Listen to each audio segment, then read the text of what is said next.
Yang sebelah sini, saya mau dengar suaranya lebih kenceng. Shalom. Haleluya. Bersuka cita sore hari ini kita bisa bersama-sama memuji menyembah Tuhan tempat ini. Amin. Siapkan hati kita sama-sama, Bapak Ibu. Kita akan memulai ibadah kita di dalam doa. Mari tunduk kepala, tutup mata, kita bersama berdoa.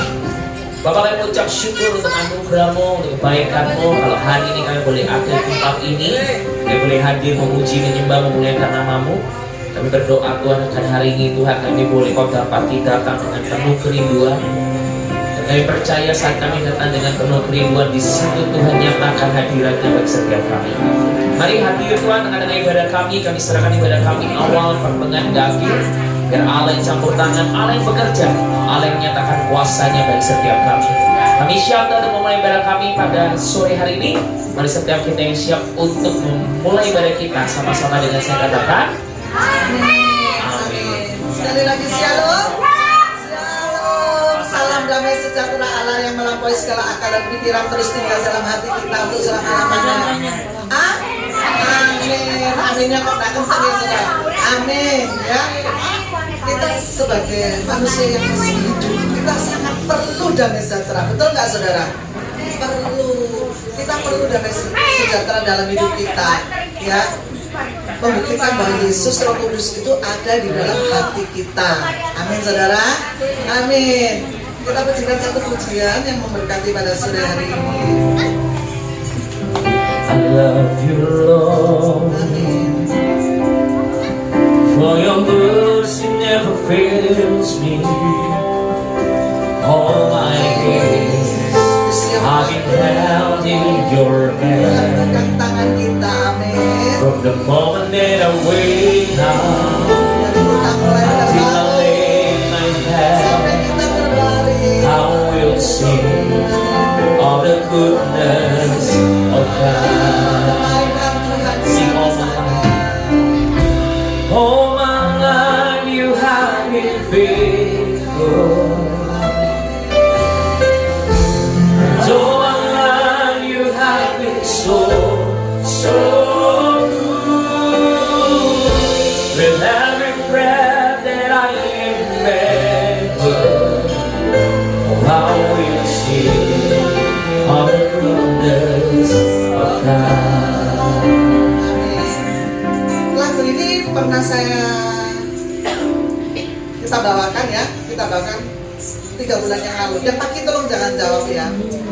Waduh, kalau jawabnya. Ya. Aku pasti jawab. Yang mencerminkan kebaikan Tuhan itu ada di kitab berapa, pasal berapa? Pernah saya berikan remanya Aku seru mau. bulan-bulan yang lalu. Ayo, single. Ya, Aku boleh jawab. adanya lewat loh.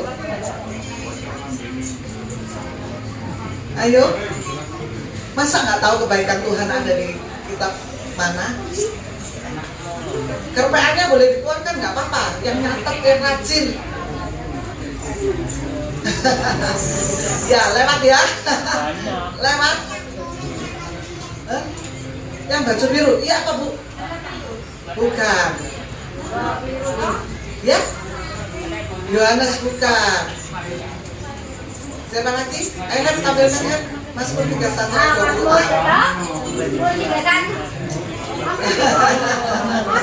Sepeda motornya lewat loh saudara, sepeda motornya lewat. Nggak berhenti di depan gereja. Ya, kita baca bersama-sama ya saudara. Mazmur 31 ayat 20a. 1, 2, 3. Alangkah limpahnya kebaikan-Mu yang telah Kau simpan bagi orang yang takut akan Engkau. Wow, kebaikan Tuhan itu melimpah saudara. Bukan cuma pas dengan pada kita, tapi melimpah itu meluber saudara. Sampai luber-luber seperti itu. Alangkah limpahnya kebaikan Tuhan yang Tuhan simpan bagi orang yang takut akan Tuhan. Selama saudara takut akan Tuhan, kebaikan Tuhan itu selalu ada dalam hidup saudara. Betul nggak saudara? Saat saudara disembuhkan, itu merupakan apa saudara? Kebaikan Tuhan. Saat saudara dalam masalah Tuhan, saudara ditolong Tuhan, itu apa saudara? Kebaikan Tuhan. Saudara ada di sini karena kebaikan Tuhan. Saudara bisa makan tadi pagi, kita dapat mie goreng enak ya saudara. Itu karena kebaikan Tuhan ya saudara. Ya, kita bisa makan enak, itu semua semua karena kebaikan Tuhan. Betul nggak saudara? Tadi saya sharing dengan Pak Arianto, saya begitu terharu ya melihat Bu Rosa pada waktu dia sakit, semua makanan di blender saudara, dan makannya cuma di blender, diminum pakai sedotan. Enak nggak saudara? Nggak enak ya saudara. Selama saudara bisa menikmati makanan walaupun itu cuma tempe goreng atau tahu goreng, itu semua kebaikan Tuhan saudara. Jangan melihat, wah aku cuma bisa makan tempe lalu mengeluh, aku cuma bisa makan telur mengeluh. Itu semua karena kebaikan Tuhan. Betul nggak saudara? Betul. Tuhan itu benar-benar baik. Saya sampai tercengang dengan kebaikan Tuhan. Tuhan ya kok begitu baik. Ya, kita hidup dalam kebaikan Tuhan yang tidak pernah habis. Betul nggak saudara? Amin. Amin. Kita pujikan pujian ini yang begitu memberkati saudara.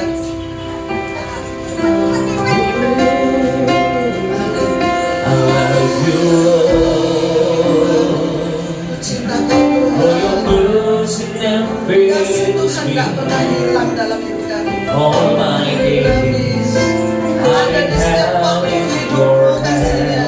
Amin. from the moment that I wake up till I lay my head, oh I will sing of the goodness of God. All my life, all my life you have been faithful. All my life you have been so good. Every day that I am given, oh I will sing of the goodness of God. Sama-sama katakan, ku ciptakan, ku ciptakan. Rahmat-Mu nyata bagiku, hidupku Ada di dalam tangan. di dalam tangan-Mu. Sejak pagi ku terbangun sampai ku terlahir, nyanyi kebaikan-Mu Tuhan. Sepanjang hidupku Kau setia, sepanjang hidupku Kau sayang.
sangat baik, nafasku memuliakanmu. Ku nyanyi kebaikanmu, Nyanyikan kebaikan. sepanjang hidupku kau setia, sepanjang hidupku kau sangat baik, nafasku memuliakanmu. Ku nyanyi kebaikanmu Tuhan, kami nyanyi, ku nyanyi kebaikanmu Tuhan. Lagi mengatakan ku nyanyi kebaikanmu Tuhan.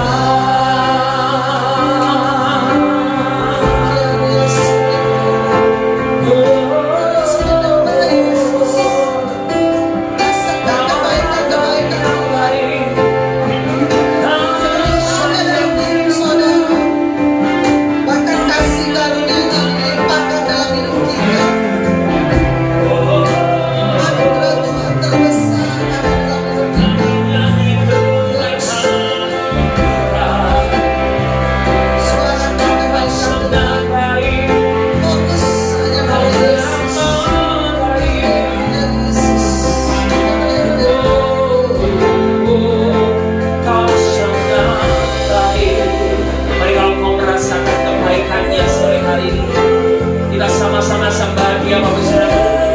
Nyanyikan kebaikannya yang kita rasakan dalam hidup setiap kita. Engkau baik hati kami Tuhan, selamanya kau setia, selamanya kau ada bagi kami, meninggalkan setiap kami. Oh, kami bersyukur Tuhan untuk setiap kebaikan-Mu, untuk setiap kemurahan-Mu, untuk setiap penyertaan-Mu. Tak berkesudahan kasih-Mu, habis-habisnya kebaikan-Mu dalam hidupku.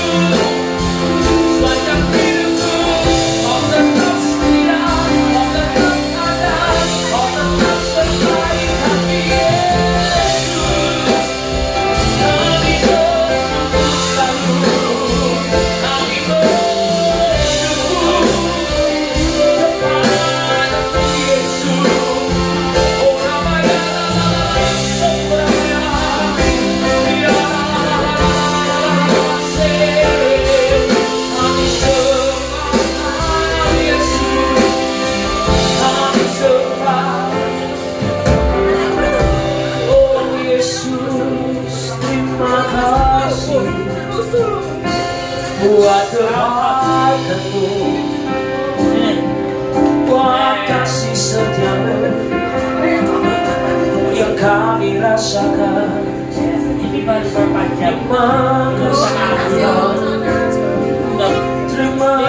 kasih Yesus. Orang maya orang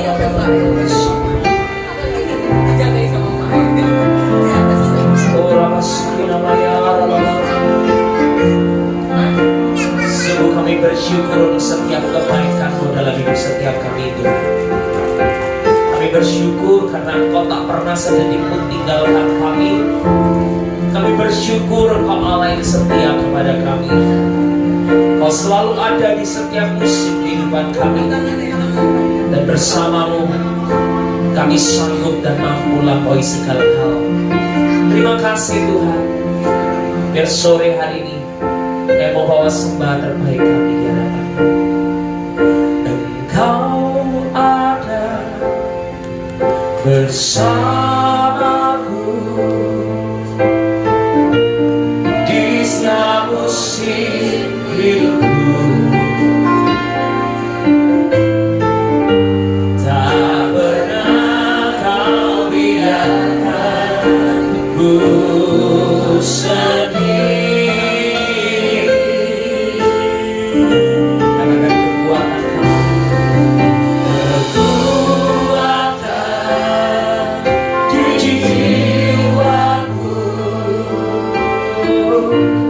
adalah bersamamu.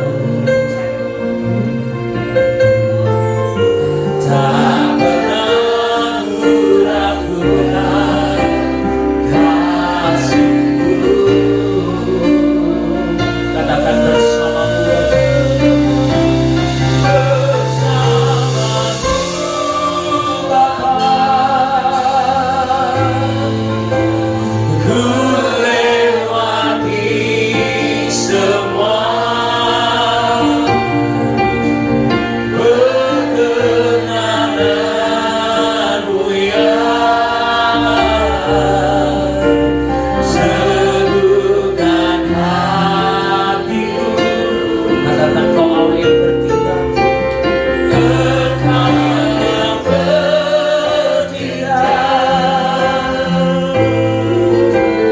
memberi pertolongan.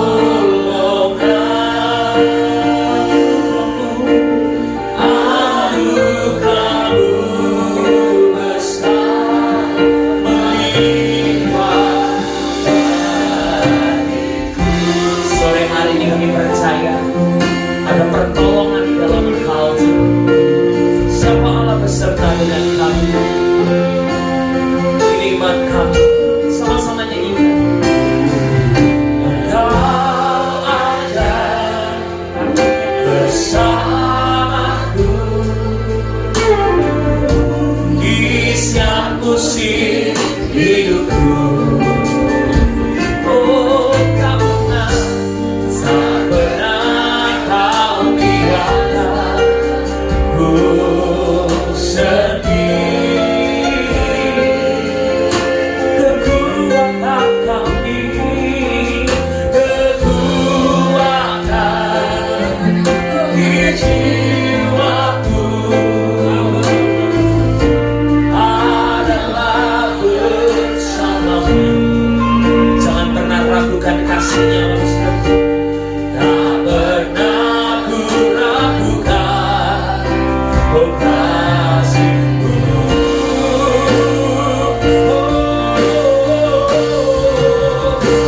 Bersamamu Bapa. Percaya kau mampu lewati semua perkenanan yang ada di setiap kita sore hari ini, Bapak Saudara. Perkenananmu yang teguhkan hatiku, dan Engkau yang bertindak, Kau yang beri pertolongan. Sebab semua karena anugerah-Mu Tuhan. Oh, melimpah bagiku. Lagi katakan bersamamu Bapa. Oh, bersamamu kami mampu lewati semua. Oh, raya-raya Sikirabaya, perkenananmu yang meneguhkan hatiku, dan Engkau bertindak, memberi pertolongan.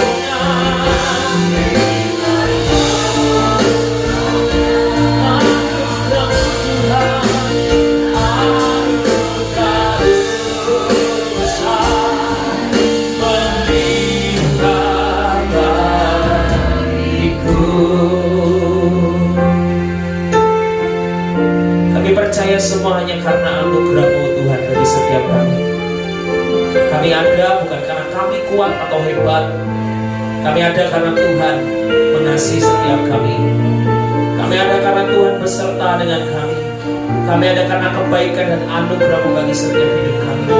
Bapak Ibu, malam hari ini mari sejenak kita renungkan dan sadari bahwa semua itu karena Tuhan, bukan karena engkau, bukan karena kekuatanmu, tetapi karena Yesus yang mengasihi kau. Karena itu sore hari ini kalau kau tahu Yesus sudah mengasihi setiap kita, bolehkah kita mau ambil waktu untuk kita mau katakan kepada Tuhan, Tuhan, kami pun juga mengasihi Engkau.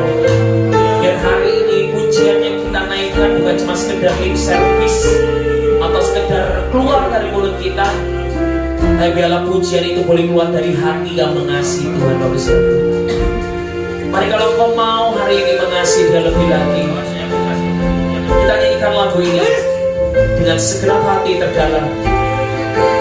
Katakan bersamamu Bapa, kami mampu lewati semua hal dalam hidup kami, dan oleh perkenananmu kami ada di titik ini. Mari sama-sama kita katakan bersamamu Bapa, dan bersamamu Bapa. Katakan ku lewati semua perkenananmu yang melakukan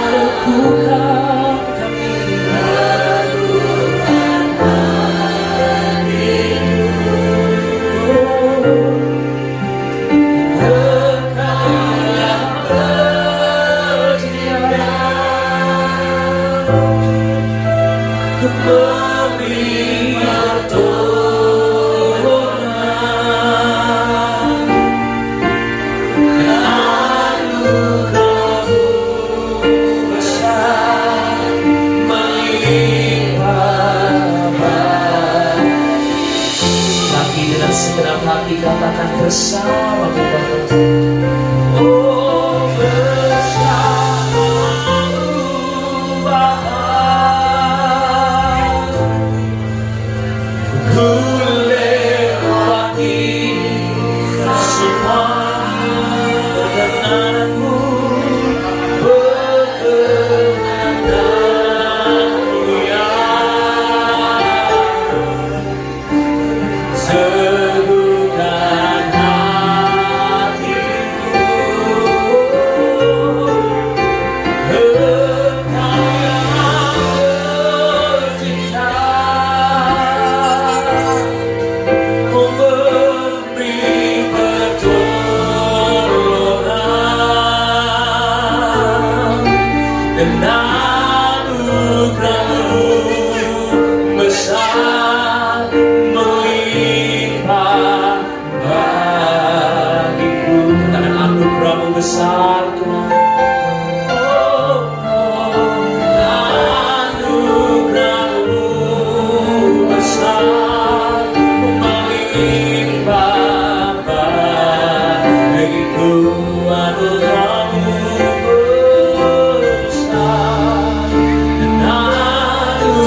Kami sembah Engkau Tuhan, Allah kami yang hidup, Tuhan kami yang besar.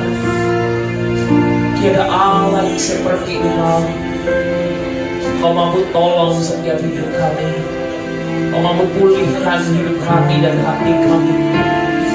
Kami sembah Engkau Tuhan. Aku punya Tuhan yang besar, Dia telah berjanji dan selalu menggenapi imanku bersepakat. Percaya kuasa-Nya, terima kemenangan, ku terima sekarang. Dengan penuh keyakinan katakan, aku punya Tuhan yang besar, yang telah berjanji dengan satu menggenapi imanku bersepakat. Percaya kuasa-Nya, terima yang percaya, ku terima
dahsyat dan kemenangan telah kami terima Tuhan. Suatu kami percaya dengan bersorak menaikkan namamu, yang siap bersorak menaikkan nama Tuhan bersama dengan saya, katakan amin. Mari sama-sama kita bersuka cita berseraku, kita muliakan Tuhan kita sore hari ini. Haleluya.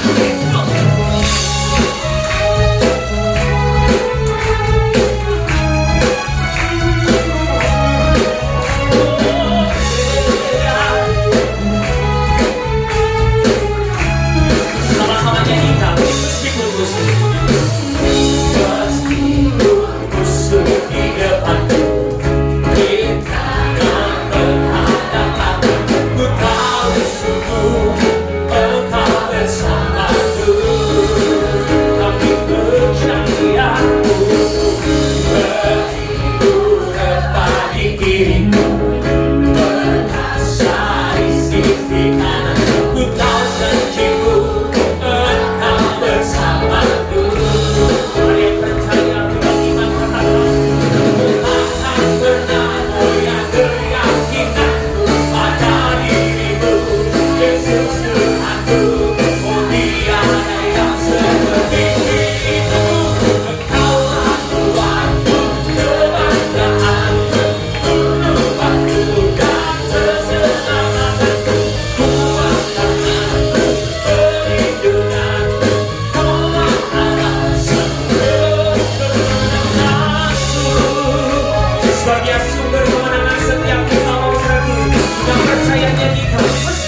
Yesus Tuhanku, tiada yang seperti. Coba katakan, Kaulah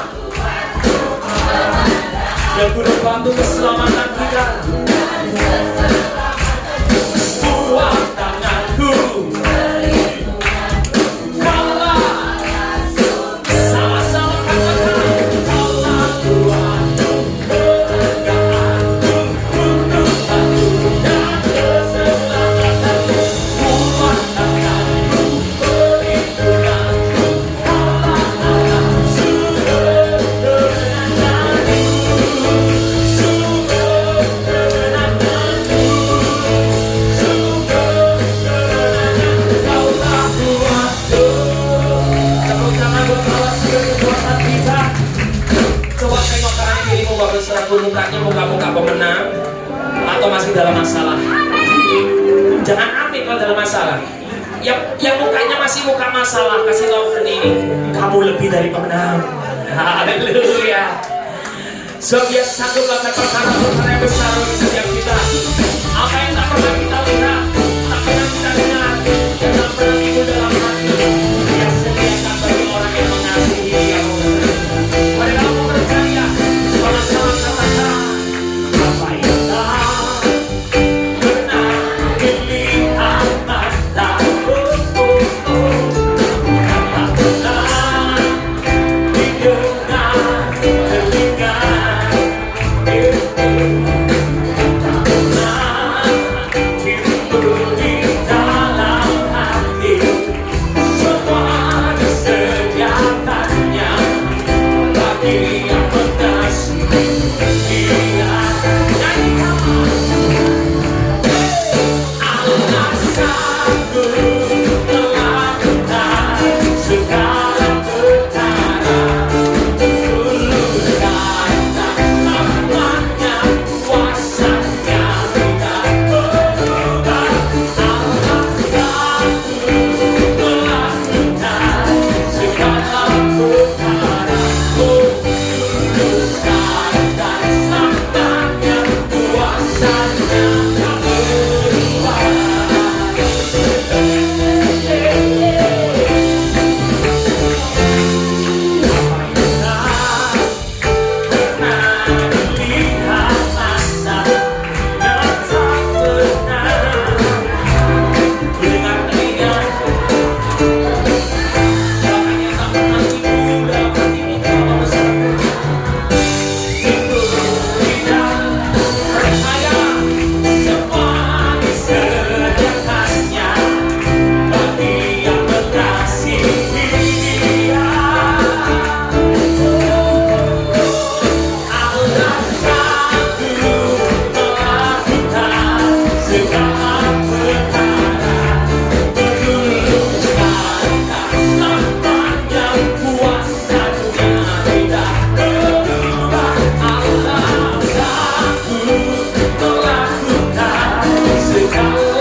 Tuhan kita yang berkuasa, yang dahsyat, yang luar biasa.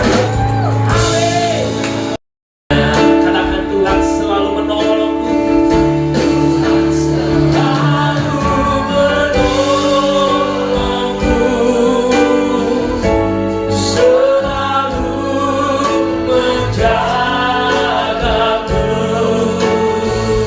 Selagi rambutku tak akan terjatuh tanpa seizinku. Tuhan selalu menolongku, selalu menjagaku. Dia menyertaku dan peliharaku seumur hidup. Katakan Tuhan selalu, Tuhan selalu menolongku,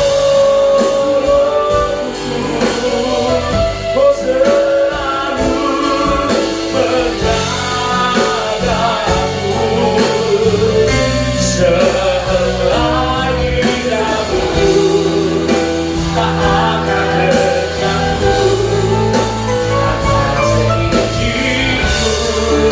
Kami selalu percaya Tuhan selalu menolongku, selalu menjagaku.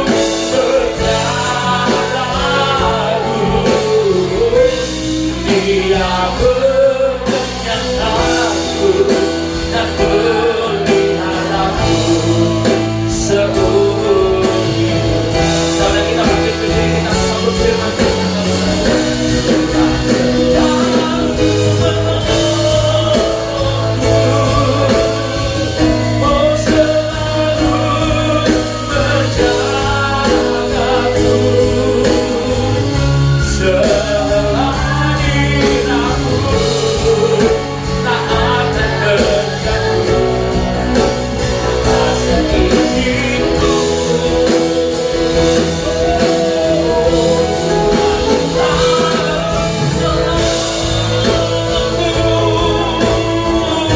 Selalu menjagaku.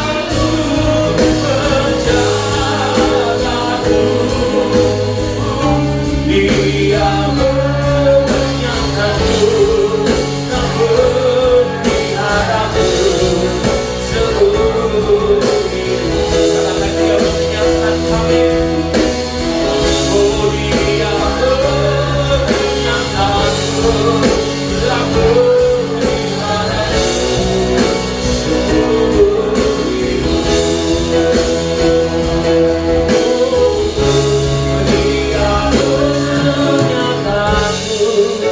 dan peliharaku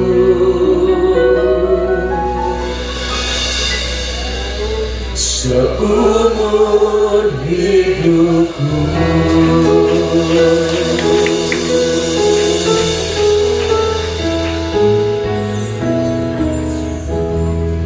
Benar Tuhan, lagu ini adalah pengakuan kami bahwa Engkau Allah yang baik, yang Engkau selalu menolong setiap kami. Anugerah-Mu limpah sepanjang hidup kami Tuhan. Kami bersyukur untuk semuanya itu Tuhan. Dan biarlah sore malam hari ini Tuhan, berbicaralah. Urapi hamba-Mu Tuhan untuk menyampaikan isi hati-Mu. Urapi kami semua supaya kami boleh mengerti firman-Mu, kami boleh melakukannya, sehingga kami boleh berdampak dimanapun kami berada. Terima kasih Tuhan, terima kasih. Terpujilah nama-Mu Tuhan. Di dalam nama Tuhan Yesus kami sambut firman Tuhan. Amin. Silakan duduk Bapak Ibu saudara sekalian.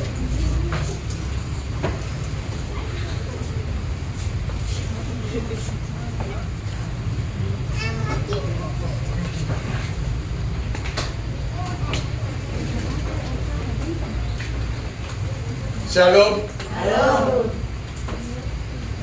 Ada yang sudah mengenal saya? aku asing dari mana gitu ya. Saya lupa. Ya, nama saya Wijanadi, biasa dipanggil Pak Wi.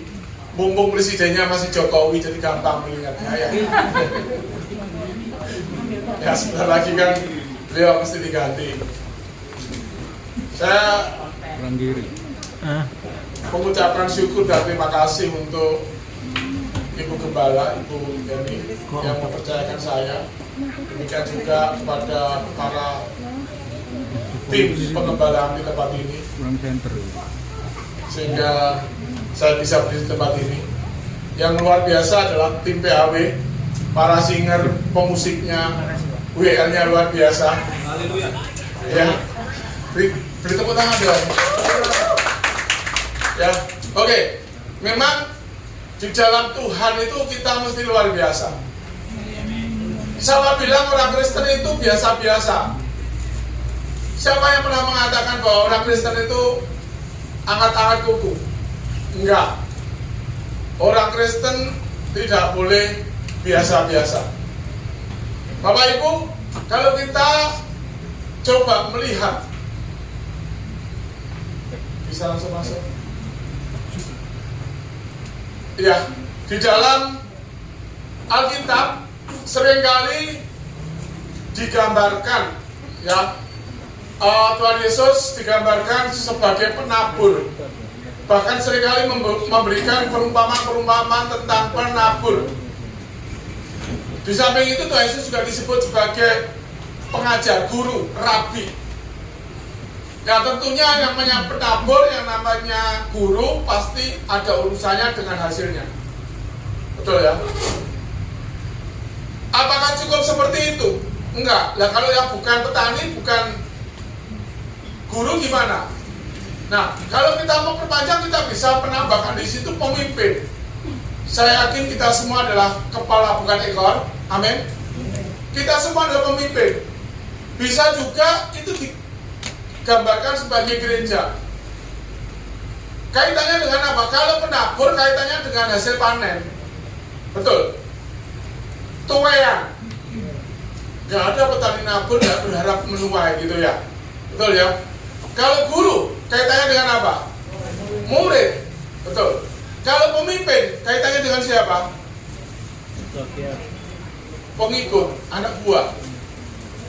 Kalau gereja, Gembala. gembala pemimpinnya. Jemaat. Ya, jemaat. Bisa klik. Dibantu aja. Oke, kalau gitu coba keluar sebentar. Tampilkan Yosua 1 ayat 8. 8 ya. Jangan lalu lupa. Hafal? Siapa yang hafal tadi? Coba diucapkan, hafal. Janganlah lupa mengatakan kitab Taurat ini. Terus? Renungkanlah siang dan malam. Tetapi renungkanlah. Siang dan malam. Nah, itu muncul kan? Ya. Janganlah engkau lupa memperkatakan kitab Taurat ini, tetapi renungkanlah itu siang dan malam, supaya engkau bertindak hati-hati sesuai dengan segala yang tertulis di dalamnya. Sebab dengan demikian, nah ini perhatikan baik, perjalananmu akan berhasil dan beruntung. Apa sih berhasil dan beruntung? Sukses. Sukses itu apa? Putar yang berhasil gitu ya. Berhasil itu kita bisa dikatakan berhasil kalau yang kita tuju tercapai. Mendapatkan sasaran, mencapai sasaran itu berhasil. Kalau beruntung, ini bukan bejo. Loh, iya, beruntung kan bisa bejo, tapi yang ini bukan bejo. Ya, saya dosen juga di STT ngajar bahasa Ibrani dan saya lihat ternyata bahasa Ibraninya bukan bejo, tapi bati. Do you know bati? Untung ya, kembali lagi untung ya. Jadi kalau berhasil di situ mencapai sasaran, kalau beruntung atau bati di situ mendapatkan nilai tambah. Ya, bahasa kerennya memiliki value. Nah, ini yang diinginkan Tuhan. Tuhan ngomong sama Yosua ketika akan diajak masuk ke Kanaan. Yang pasti, waktu-waktu yang lalu Musa membawa bangsa Israel keluar dari Mesir, tapi gagal masuk Kanaan. Itu sebabnya Tuhan wanti-wanti sama Yosua. Nah, kita mau belajar supaya apa yang diinginkan Tuhan dalam hal ini terhadap Yosua, sama juga apa yang diinginkan Tuhan kepada kita. Kita itu seorang pribadi yang sangat berharga di mata Tuhan, sehingga dia yang di surga mau lahir di bumi sebagai manusia, bukan untuk menikmati hidup di dunia, tapi untuk disalib demi menebus kita. Betapa berharganya kita di mata Tuhan, sehingga dia rela mati di atas kayu salib, tapi bukan mati itu selamanya, karena pada hari ketiga dia bangkit. Artinya apa? Maut telah dikalahkan. Kebangkitan Yesus tidak membuat dia mati lagi seperti orang mati suri, tapi dia hidup selama-lamanya, sehingga dia naik ke surga. Suatu saat dia akan turun datang kedua kali menyambut kita semua. Siap? Amin. Siap? Amin. Itu penantian kita yang luar biasa. Nah, itu sebabnya kita sebagai orang Kristen juga bukan orang Kristen yang biasa-biasa. Tuhan ingin kita sebagai orang Kristen itu orang Kristen yang unggul. Ngerti unggul? Sekarang ini kalau cari sekolah anak, biasanya cari yang unggul. Betul? Statusnya yang unggul dicari. Semua yang unggul itu artinya lebih dari rata-rata. Paulus mengatakan kita bukan hanya sekedar pemenang, tapi lebih dari pemenang, itu unggul. Bahasa kerennya excellent. Kita akan belajar. Tapi kita hanya tidak terbatas di ayat 8, karena kalau kita pahami hanya ayat 8, kita nanti kurang lengkap. Kita akan pahami mulai dari ayat yang kelima. Bisa dimunculkan nggak? Bisa ya? Dimunculkan aja ayat kelima, Yosua 1 ayat kelima. Nah, di situ saya bacakan, seorang pun tidak akan dapat bertahan menghadapi engkau seumur hidupmu, seperti aku menyertai Musa, demikian aku menyertai engkau. Aku tidak akan membiarkan engkau dan tidak akan meninggalkan engkau. Di sini Yosua diingatkan tentang apa yang pernah terjadi Musa. Tuhan menyertai Musa, ada banyak peristiwa yang luar biasa. Laut pun dibelah, 10 tulah di Mesir, itu membuat Mesir keok. Apa itu keok? Karena 10 tulah itu sebetulnya Tuhan berbicara bahwa semua dewa Mesir yang paling hebat pun tidak ada apa-apanya di mata Tuhan. Tulah yang ke-9, gelap gulita. Loh, dewa Mesir yang tertinggi itu adalah dewa matahari. Mereka nyebut namanya Ra, gitu aja gak berani, karena sangat agung. Tapi hari itu Mesir dibuat gelap gulita. Pertanyaannya, di mana dewamu yang hebat itu? Padahal Goshen terang benderang. Keren kan Tuhan? Terakhir tulah 10, seluruh anak sulung mati. Namanya Firaun itu dianggap perwujudan dewa Mesir yang melindungi seluruh apa yang ada di dalam Mesir. Tapi ternyata hari itu Firaun tidak bisa melindungi anaknya sendiri yang bakal jadi Firaun. Anggap ya, Firaun yang harusnya bisa melindungi seluruh negeri, Hari itu nggak bisa melindungi anaknya sendiri, satu orang yang mana anaknya itu bakal menjadi Firaun, bakal menjadi pelindungnya Mesir. Tapi ternyata nggak bisa, mati. Akhirnya dia putus asa. Itu sebabnya Yosua diingatkan, nggak usah khawatir kamu. Ayat 6, kuatkan dan teguhkan hatimu, sebab engkau yang akan memimpin bangsa ini memiliki negeri yang kujanjikan dengan bersumpah kepada nenek moyang mereka untuk diberikan kepada mereka. Kuatkan dan teguhkan hatimu. Gampangannya Yosua, gak salah sih. Kuatkan itu menjadi kuat, kemudian teguhkan hatimu itu ternyata maksudnya berani. Kendel gitu ya. Siapa di sini kendel? Orang yang kuat dan berani itu adalah orang yang tidak mundur menghadapi apapun. Dan ini adalah pertama kali, syarat pertama. Kalau Korban bisa muncul, itu dimunculkan huruf H yang satu. Hard, tahu hard? Keras. Pertama kita supaya menjadi orang-orang unggul, kita harus punya niat yang kuat. Kemauan yang keras. Gak gampang pecah. Kayak kaca gini, katanya atas ya, tak pecah ternyata.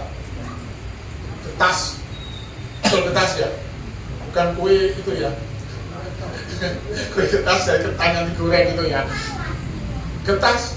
Atau rapuh. Atau memet. Tahu memet? Kain biasanya kalau disebut memet. Ini kan nggak tahu memet itu generasinya memang nggak pernah ketemu kain yang memet ya.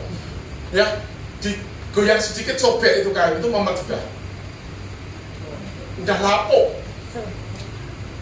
Nah, orang yang seperti itu nggak akan pernah bisa jadi orang yang unggul. Yosua diingatkan oleh Tuhan, kamu harus menjadi orang yang memiliki kemauan kuat. Nomor satu, kalau nggak kuat, hadapi masalah, kejut hati. Lawannya pengecut. Nanti disampaikan di ayat berikutnya. Makanya niat itu yang paling penting. Ya, saya dulu merokok, Bapak Ibu. Ketek. Ada masih merokok di sini? Atau pernah merokok? Berhentinya pelan-pelan atau seketika, Pak? Seketika. Itu membuktikan bahwa niat saya berhenti merokok lebih kuat daripada kemauan saya untuk merokok. Stop, buang. 3 kali saya merokok, 3 kali berhenti dengan benar. Yang ngomong, saya tak pelan-pelan ya, 1 hari kurangi 1, oh kali lagi pasti. Kenapa? Kuat, niatnya nggak kuat. Itu sebabnya Tuhan ingatkan pertama kali kepada Yosua. Yosua, kamu harus punya kemauan yang kuat untuk masuk tanah Kanaan. Dan hari ini Tuhan berbicara pada kita. Kita harus punya niat yang kuat untuk supaya kita bisa menjadi orang-orang yang unggul. Amin. Kalau metel, kalau memet, getas, oh berhenti tengah jalan. Ada banyak orang mengatakan begini, aku sekarang mau melakukan ini, itu, dan sebagainya. Ujung-ujungnya, gedabrus. Tahu gedabrus? Ya, itu bahasa Itali itu ya. Ujung-ujungnya gedabrus. Tapi enggak, Tuhan ingatkan pada Yosua. Yosua, nomor 1, kamu harus kuatkan niatmu.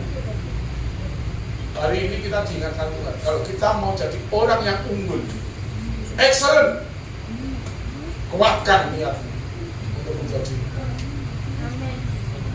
orang yang berkenan dan baik. Amin.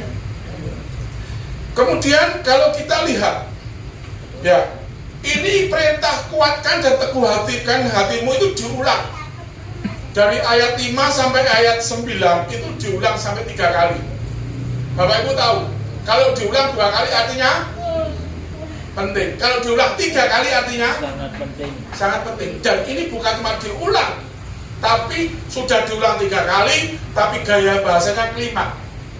Ditambahkan lagi, coba kita lihat misalnya di ayat 6 kan kuatkan dan teguhkan hatimu. Di ayat 7 dikatakan hanya kuatkan dan teguhkan hatimu dengan sungguh-sungguh, ditambahi dengan sungguh-sungguh. Kemudian di ayat yang 9, sebelum kata kuatkan dan teguhkan, bukankah telah perintahkan kepadamu, kuatkan dan teguhkanlah hatimu, jangan kecut dan tawar hati. Tegaskan lagi. Artinya bahwa untuk memiliki niat yang kuat ini harus sangat amat penting sekali, luar biasa. Ya, ini pondasi yang utama. Jangan melempem kalau kerupuk ya. Lah ya kan melempem. Kayaknya kerupuk tapi digigit ternyata nggak ada bunyi kriuk sama sekali kan. Nah, jadi yang pertama memang harus dikuatkan kemauan kita. Harus dikuatkan kemampuan kita. Bila perlu, kita sanggup bayar harga. Ngerti maksudnya bayar harga? Kita berani berkorban. Mungkin itu penderitaan. Mungkin itu perasaan yang gak nyaman. Korban perasaan. Mungkin juga, bisa jadi. Tapi demi apa? Demi kita menjadi orang yang unggul. Mungkin harus keluar dari zona nyaman. Pak, enak kayak gini. Loh, kalau modelnya begitu terus, gak pernah jadi unggul. Makanya anak-anak sekolah, kalau di sekolah yang biasa-biasa, apalagi baru terdaftar aja sekolahnya, dengan yang unggul, tugasnya banyak mana? Unggul. Loh, anak-anak yang sekolah unggul itu sudah tugasnya banyak, ulangannya banyak. Sama mahasiswa juga begitu. Tapi sebagai dosen yang kadang-kadang memberikan tugas banyak itu gak disenangi mahasiswa. Padahal tujuannya itu supaya mahasiswa jadi mahasiswa yang unggul. Betul? Ya, sudah diajar di kelas, harus mikir, pulang dikasih tugas, baca ini, buku ini halaman sekian sama sekian, buku ini halaman sekian sama sekian. Udah gitu ada lagi tugas buat paper. Gak bisa tidur katanya. Tapi itu yang membuat mahasiswa itu menjadi mahasiswa unggul.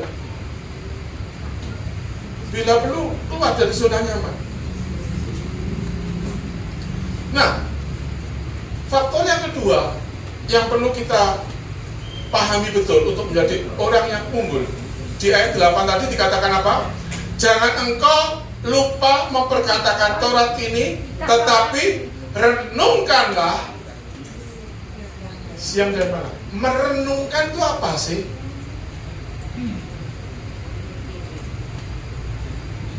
Saya bingung. Terus kalau firman Tuhan direnungkan terus ngapain gitu loh? Ya, bisa-bisa dianggap kita ngalamun gitu ya. Tapi ternyata dimaksudkan renungkanlah ini, saya buka di bahasa aslinya, bahasanya Israel, itu menggunakan kata hagah. Hagah itu bisa menggumam, gremeng, tapi gremengnya bukan gremeng lantur. Kalau gremeng lantur itu jenenge ngoceh. Ya, diucapkan pelan-pelan, dengar telinganya dengar. Tapi bukan itu yang paling penting. Faktor pertama di dalam kata hagah itu bahwa pikiran, logika itu nggak boleh hilang. Fokus.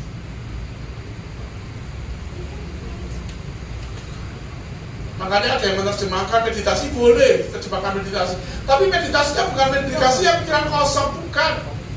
Pikiran tetap fokus pada firman Tuhan. Supaya apa? Supaya ngerti. Penting nggak ngerti firman Tuhan? Kok ribet sih Pak jadi orang Kristen? Bapak Ibu, ketika kita pulang dari gereja, tandanya kalau kita ngerti, waktu ditanya, tadi khotbah apa? Ngerti nggak? Ngerti. khotbahnya apa?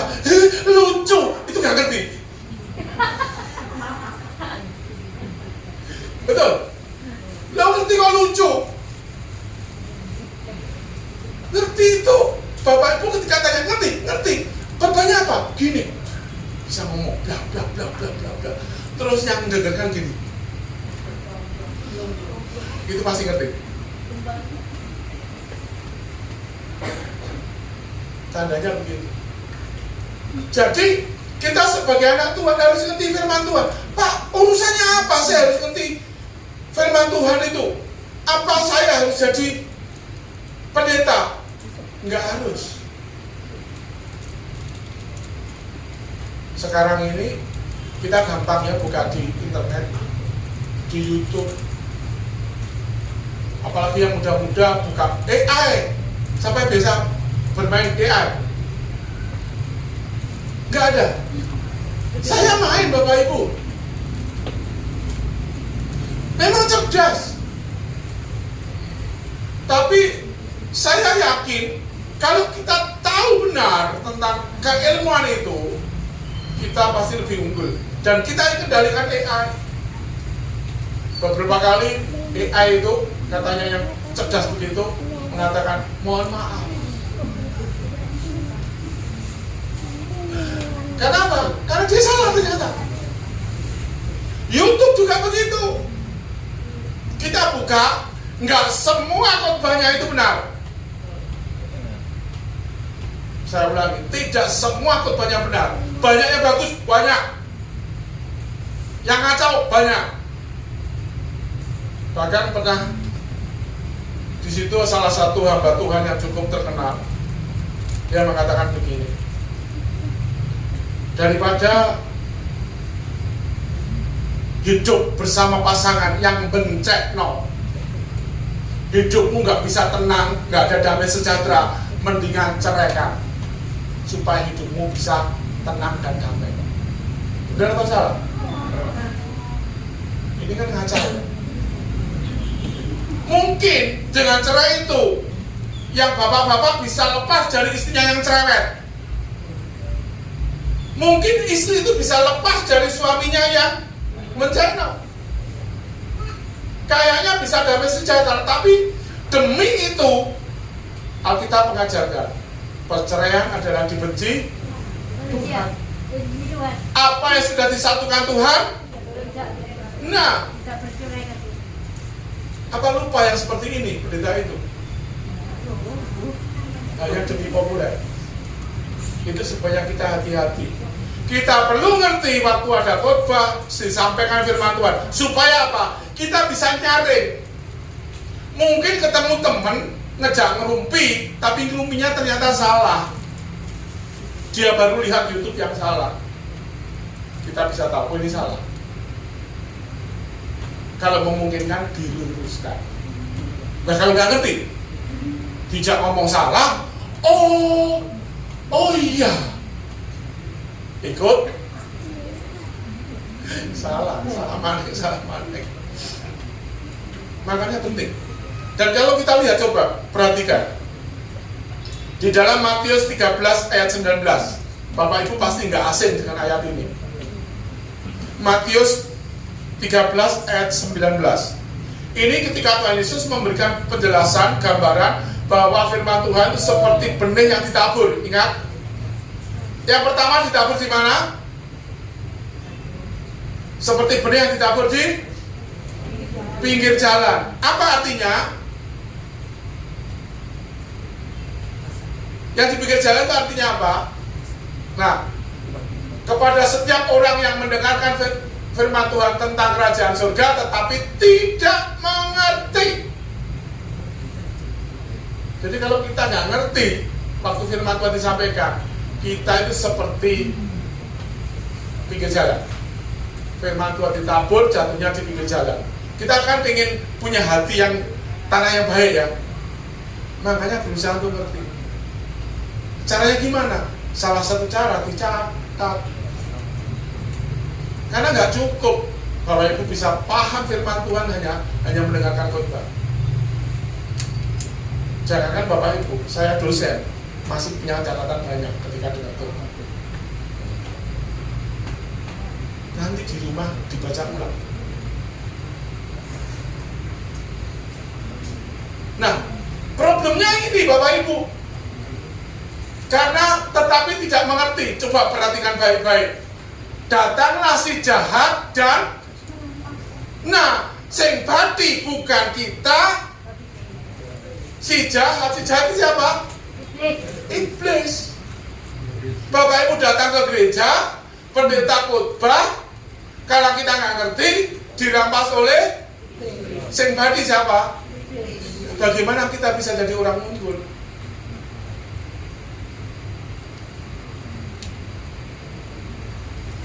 Makanya Tuhan katakan sama Yosua, Yosua kamu harus hadap.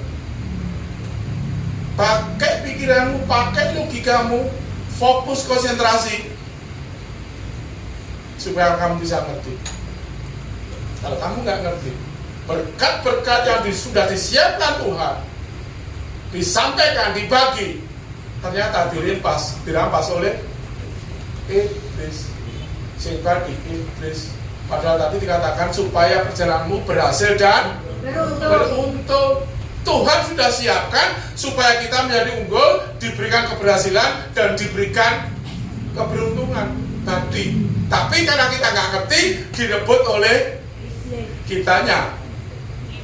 Ngaplu. Ya. Terus pulang tidak bawa apa-apa, tapi bawanya cuma yang lucu-lucu. Padahal Bapak Ibu, ya, Ibu Gembala, ya, siapapun yang mensupport berdoa syafaat itu pengen supaya setiap kita pulang itu membawa sesuatu dari Tuhan. Karena itulah yang membuat kita berhasil dan beruntung. Nah, faktor kedua dari Hagar, pertama gunakan pikiranmu, kedua gunakan hatimu.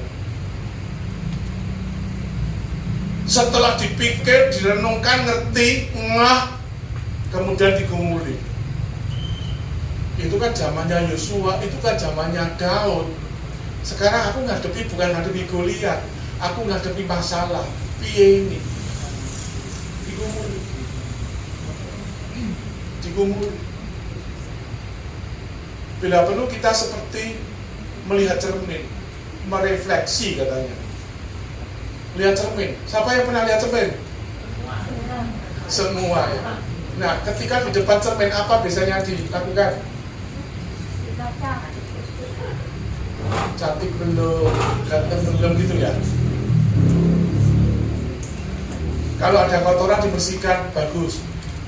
Tapi untuk hal ini kita lebih banyak diberikan pertanyaan begini kalau mau refleksi. Siapa yang kamu hadapi?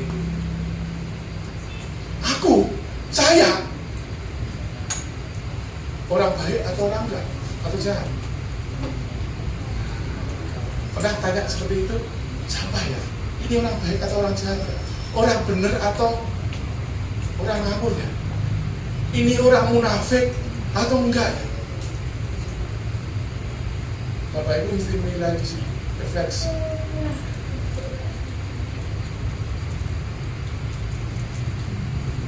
Berani nggak kita merefleksi diri kita dengan jujur? Kalau enggak, firman Tuhan katakan seperti orang yang melihat cermin, begitu di mukanya ada kotoran, bukan kotorannya yang dibersihkan, mukanya yang dari kotoran dibersihkan, tapi cerminnya yang dihancuri supaya nggak kelihatan katanya. Ya, saya sering dengar ketika ada khotbah beberapa jemaat ini gini, kenapa? Karena dia kena tetaplah oleh Roh Kudus. Yang disalahkan pendetanya khotbah. Padahal pendeta yang khotbah itu nggak ngerti apa-apa loh. Sebelum khotbah pada Tuhan, ini mau ngomong apa Tuhan? Jemaatmu ini mau terima apa? Bahkan ayatnya pun seringkali tanya kok, Tuhan ini mau khotbah ayatnya di mana? Dapat ayatnya, ngomongnya apa Tuhan? Udah tahu ngomongnya jelas sih, poin-poinnya apa Tuhan? Detailnya bagaimana? Karena hamba Tuhan nggak akan tahu masalah Bapak Ibu Saudara. Bahkan mungkin ada masalah yang disimpan rapat-rapat, bisa disampaikan. Loh, saya sebagai hamba Tuhan juga waktu dengan khotbah saya juga begitu. Tuhan mau ngomong apa sama saya? Bahkan kadang-kadang ini, Tuhan, saya kok gini-gini, kok rasanya sulit saya memutuskan. Tapi saya minta Tuhan, biarlah hamba Tuhan ini waktu khotbah ngomong tentang hal ini, padahal khotbahnya bukan hal itu, ngomong tentang hal ini tiba-tiba kayak diselempetno gitu ya, tahu diselempetno ya. Kalau memang engkau mengendaki seperti ini, biarlah hamba Tuhan tiba-tiba ngomong seperti ini. Dan itu seringkali Tuhan menjawab melalui. Karena saya merasa rugi kalau saya dengar khotbah tapi saya pulang tidak ngerti, nggak dapat apa-apa. Yang badi iblis, kitanya ngablung. Makanya hati penting. Tersinggung, bagus sebetulnya. Jadi kalau ada khotbah terus Bapak Ibu tersinggung, bagus sebetulnya. Sekarang bagaimana setelah tersinggung? Berubah. Itu yang benar. Jangan sampai kita justru maki-maki pendetanya, ngerasani, ngelek-ngelek lagi. Kapan jadi orang yang maju? Kapan jadi orang yang unggul? Gak akan pernah. Kemudian berikutnya, setelah hati,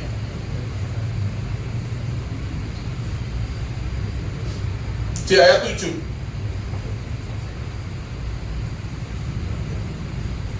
ya, hanya kuatkan dan teguhkan hatimu dengan sungguh-sungguh, bertindaklah hati-hati sesuai dengan seluruh,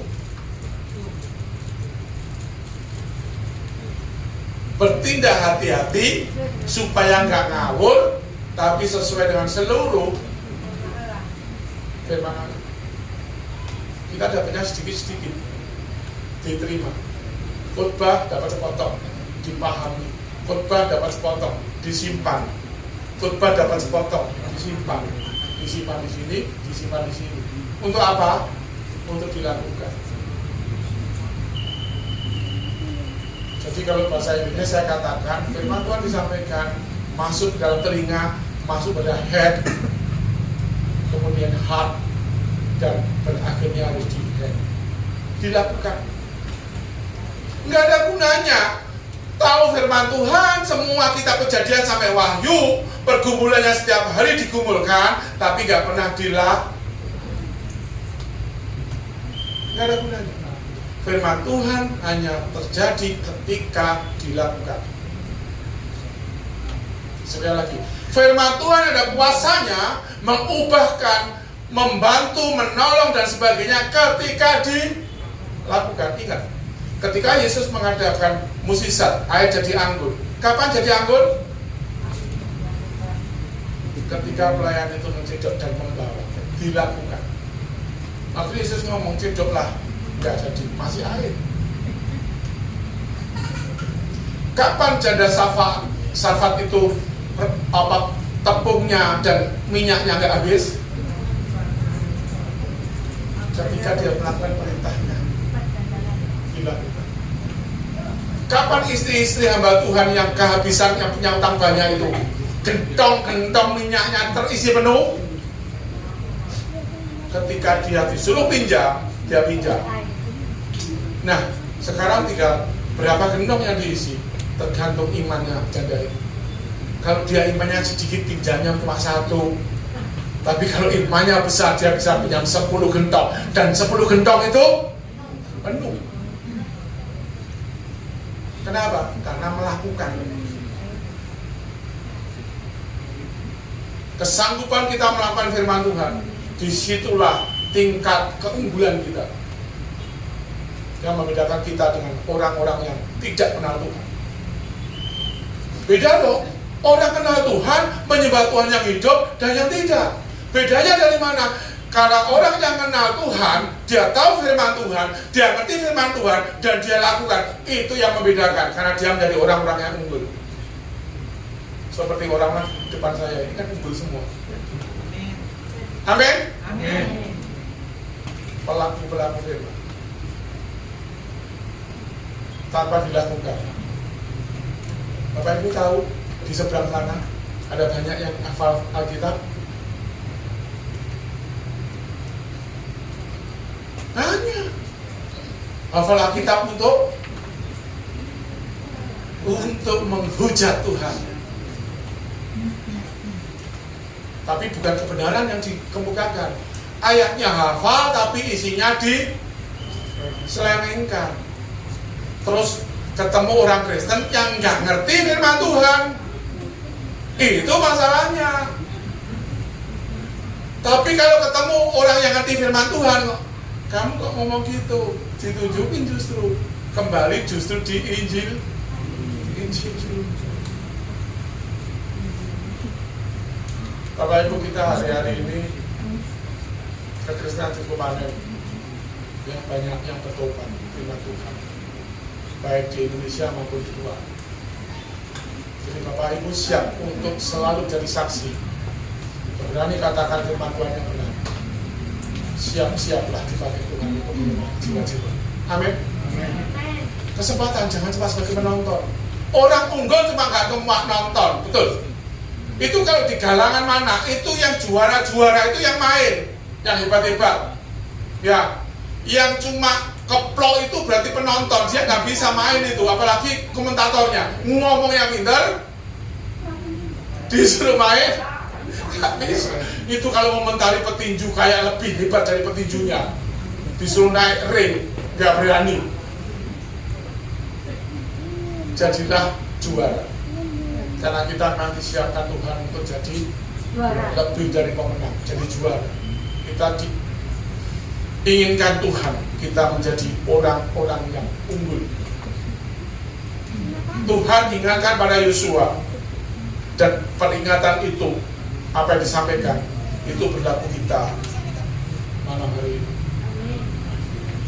Nggak peduli kita punya usia berapa, kata kuncinya adalah kita punya niat yang kuat, kita ngerti firman Tuhan, kita bergumul di dalamnya dan melakukan. Pasti berhasil? Gampang? Kok susah sih? Melakukan firman Tuhan itu gak susah, sulit. Bersukacitalah senantiasa, gampang? Loh, bersukacita kok susah? Sulit. Ya, ada hal tertentu yang memang gampang, tapi ada sebagian sulit. Itu sebabnya seringkali disebutkan berani nggak sakal diri, berani nggak kita keluar dari zona nyaman, berani nggak pikul salib, berani nggak kita bayar harga. Karena memang di situ bagi orang yang tidak berani pikul salib, yang nggak berani keluar dari zona nyaman, itu pasti sangat amat sulit. Tapi Tuhan itu orang Tuhan yang baik. Tadi kan katakan Tuhan begitu baik, ya, dari pertama tadi ya. Sudah baiknya di mana sih Pak? Baiknya di mana? Nah, di ayat yang ke-9 kita lihat.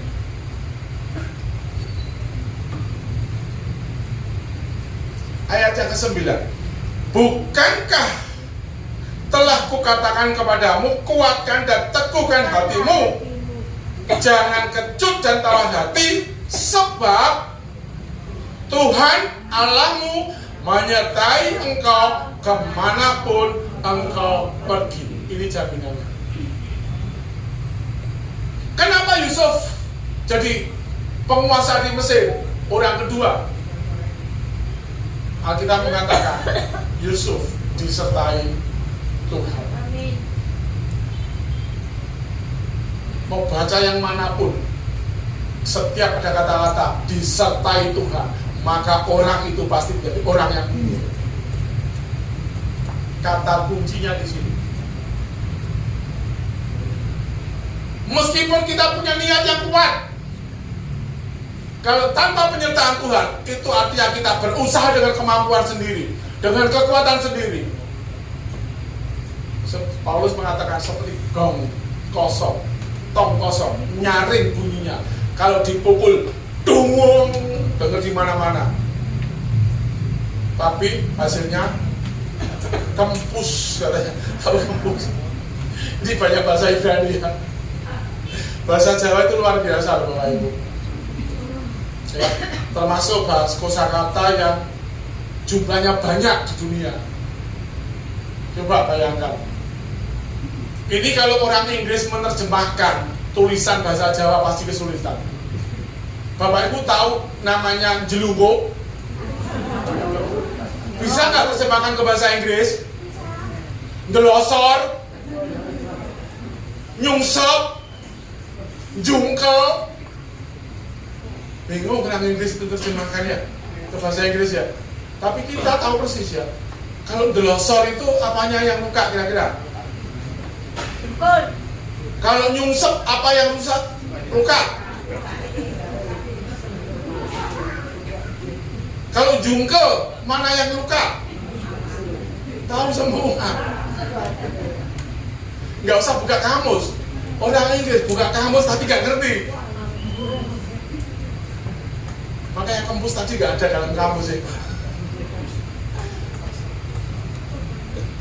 Jadi kata kuncinya kalau kita mau jadi orang yang unggul adalah penyertaan Tuhan. Kabar gembiranya, Allah kita senang menyertai kita. Bahkan dari awal dia mengatakan Immanuel. Kenapa Henokh gak mati? Bergaul karib itu di dalam teksnya maka berjalan bersama-sama. Dia selalu dalam penyertaan Tuhan. Dia dapat kasih karunia. Bukan karena kebagusan Henokh. Bukan karena kebagusan Henokh. Bukan karena terlalu soleh, terlalu alim Henokh itu. Tapi Henokh dapat kasih karunia. Karena dia memang melibatkan Tuhan terus, menyertakan Tuhan dalam hidup. Tuhan suka, Tuhan berkenan, maka dilimpahkan kasih karunia.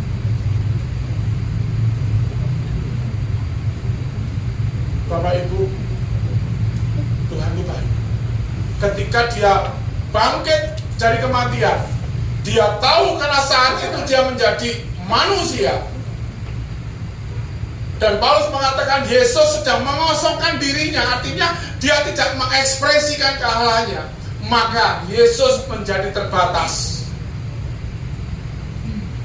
Bukan Allahnya berubah dari terbatas, enggak.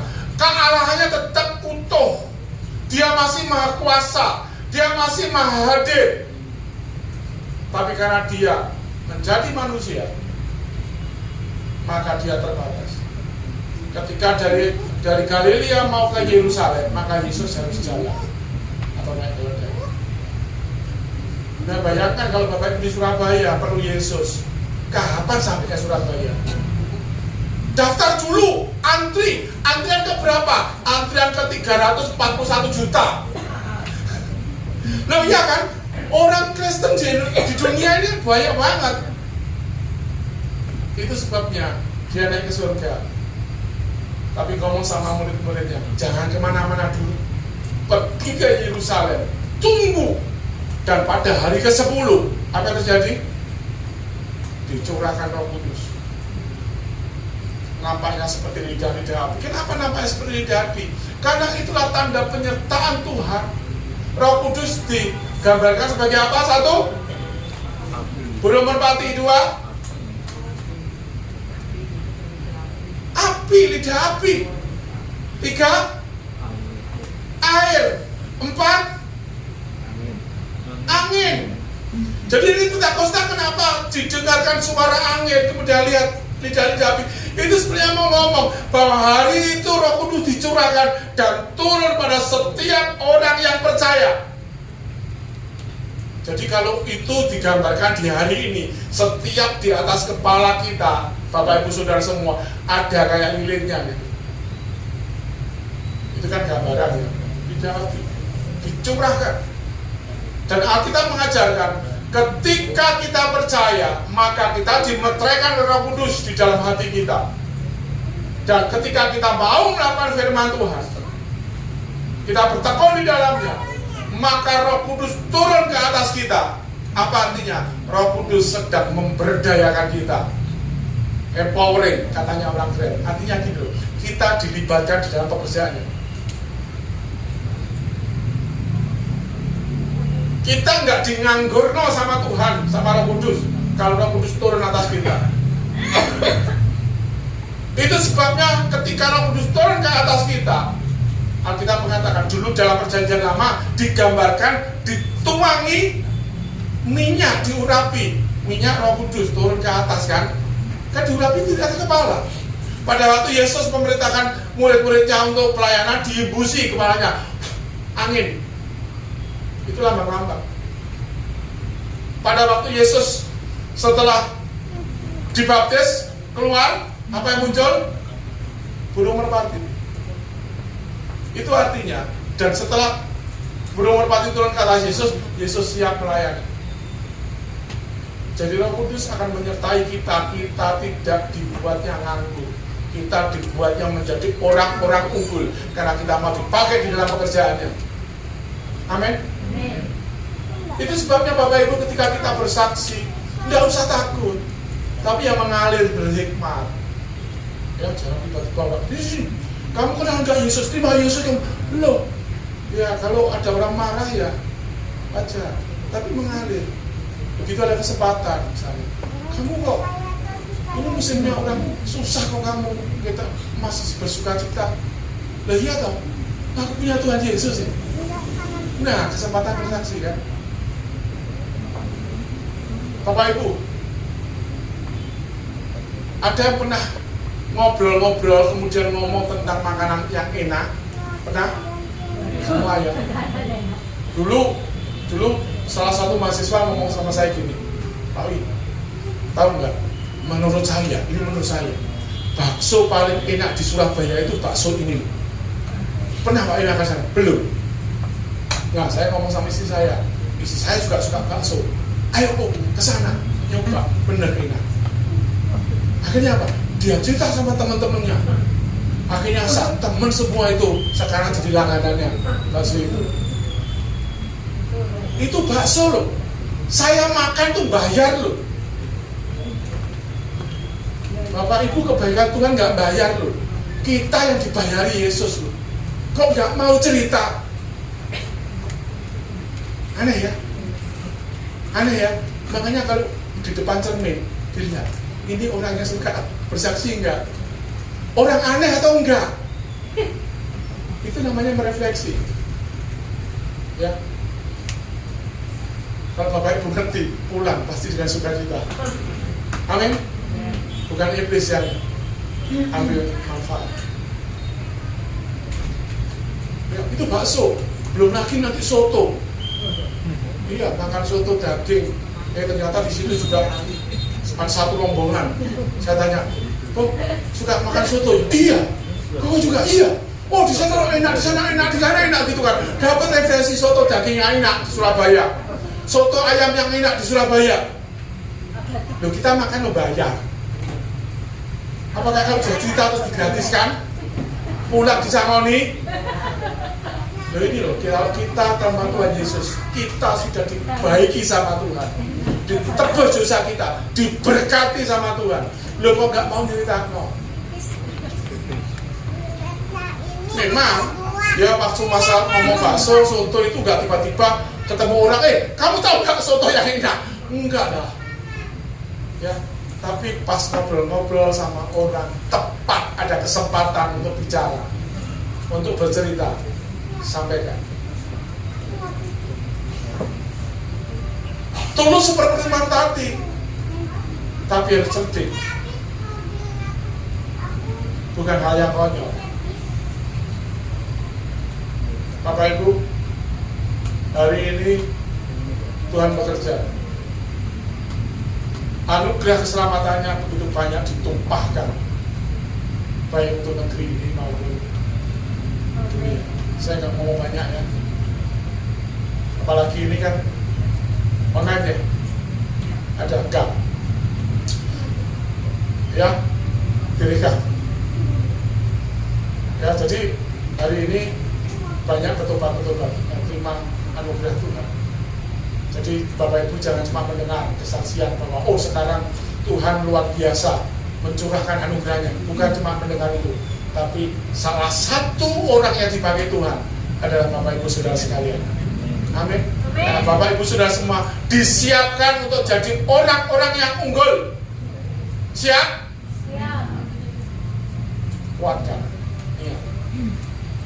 Tangkap firman Tuhan. Gumuli dalam hidupmu.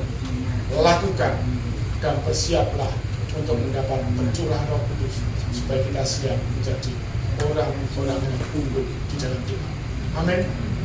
Mari kita berdoa. Tuhan, terima kasih untuk firman-Mu malam hari ini. Membuat kami berpikir, Tuhan. Tapi disitulah kami memang harus melibatkan pikiran kami supaya kami ngerti firman-Mu.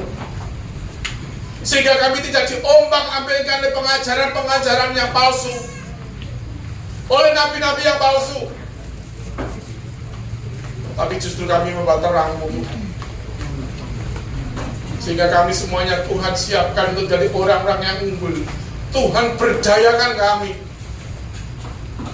Kami mengalami kemenangan demi kemenangan, bahkan lebih dari pemenang, supaya kami bisa menjadi kesaksian bagi dunia ini. Terima kasih Tuhan. Engkau Allah yang Engkau menyertai kami. Itu sebabnya kami serahkan setiap pribadi jemaat di tempat ini, Tuhan.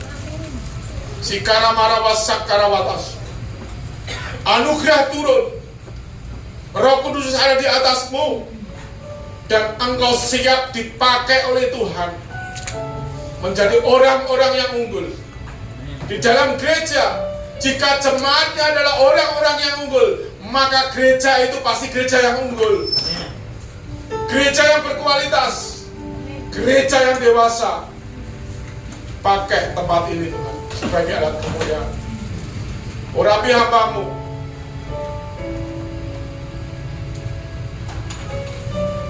Urapi setiap kami. Terima kasih Tuhan. Tuhan sudah menguning. Kami siap jadi pekerjaan. Terima kasih. Di dalam nama Tuhan Yesus. Amin.